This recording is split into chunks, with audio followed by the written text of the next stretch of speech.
Bonjour à toi. Dans cette petite vidéo, laisse-moi te montrer la voie de contamination. Va donc falloir qu'on prenne des gants.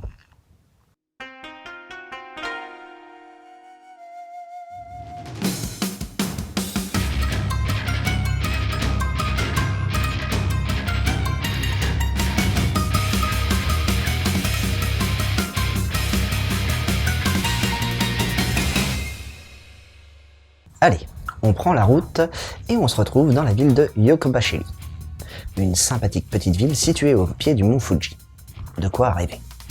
Bon, par contre, le cadre idyllique va être quelque peu perturbé car un soldat des forces d'autodéfense s'effondre en crachant du sang. Et d'ailleurs, il va être suivi d'autres malades qui vont aussi avoir les mêmes symptômes et vont tous mourir assez rapidement. Du coup, ça assombrit pas mal le paysage. À l'hôpital, la jeune médecin Suzuka Tamaki a une grosse intuition et suppose qu'une contamination de grande ampleur est en train de se produire.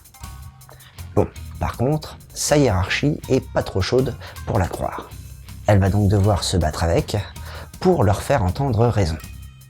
Surtout que Suzuka a la crainte que ce soit la peste, donc ça risque de pas être trop top moumoute si personne ne réagit assez vite.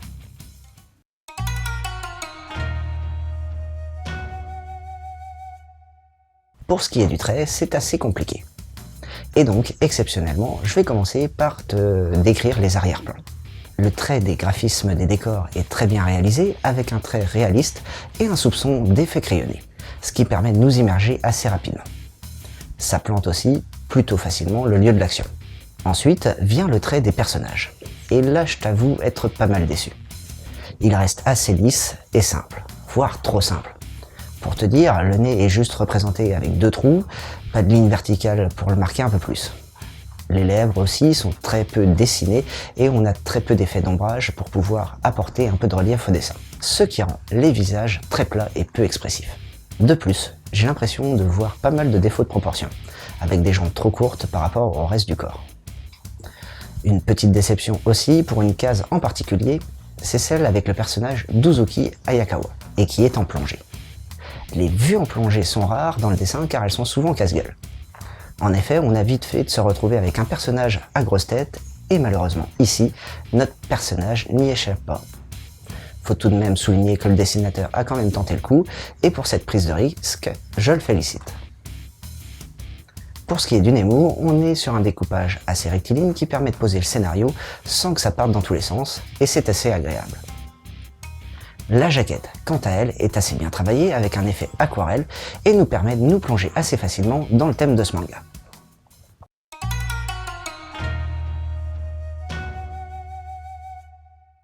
Ao Akato n'en est pas à son premier coup d'essai, puisqu'il est l'auteur, entre autres, du one-shot Nemesis no Tsue, qui malheureusement pour nous n'a été publié qu'au Japon pour le moment. Les seules informations que j'ai pu trouver dessus, c'est que c'est un seinen tranche de vie comédie. Bon, maintenant, abordons le sujet sensible, et voyons ce que j'en ai pensé.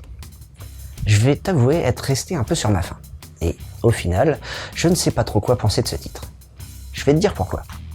On a un peu un personnage principal qui est un cliché du médecin parfait. Elle est ici pour sauver tout le monde, et peu importe si elle doit défier sa hiérarchie et compromettre sa carrière, elle ira au bout de son idée.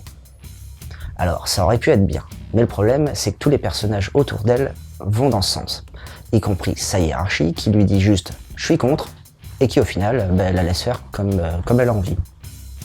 Il y a aussi le personnage de Aragami qui est assez particulier. Alors je te pose la question, est-ce que tu trouves normal, toi, qu'un grand épidémiologiste, sain d'esprit, se réjouisse que la peste refasse surface? Personnellement, je trouve pas trop. Ensuite, petite précision, c'est une série en 3 tomes, donc faut que le scénario soit pas trop linéaire, surtout vu le terme abordé. Malheureusement, dans ce premier tome, on reste sur quelque chose de très linéaire. C'est seulement arrivé dans les 20 dernières pages que tous les enjeux se mettent réellement en place, et c'est malheureusement un peu trop tard. Malgré tout ce que je viens de dire, j'ai quand même envie de lire le 2e tome, car, comme je te l'ai dit, la fin lance vraiment l'histoire, et ça peut promettre de bonnes surprises. Pour rester dans le thème des hôpitaux, je vais pouvoir te conseiller Trace de Kokakei, où tu suivras Nona Sawaguchi, une scientifique qui travaille dans la police scientifique japonaise, et qui va faire la rencontre de l'exceptionnel Mano, au lourd passé.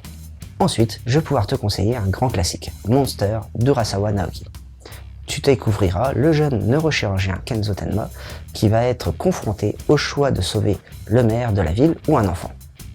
Il va alors choisir la vie du gosse, mais a-t-il fait le bon choix? Et pour finir, Gift More Minus de Nagate Yuka, qui narre les aventures de la jeune lycéenne Tamaki, qui, en plus d'être au lycée, a pour passion le trafic d'organes. Et voilà, c'était Boo. J'espère que cette petite chronique t'aura plu et surtout donné l'envie de lire Contamination. Allez, sur ce, je vais vérifier si tous mes vaccins sont toujours à jour et n'oublie pas de suivre la voie du manga.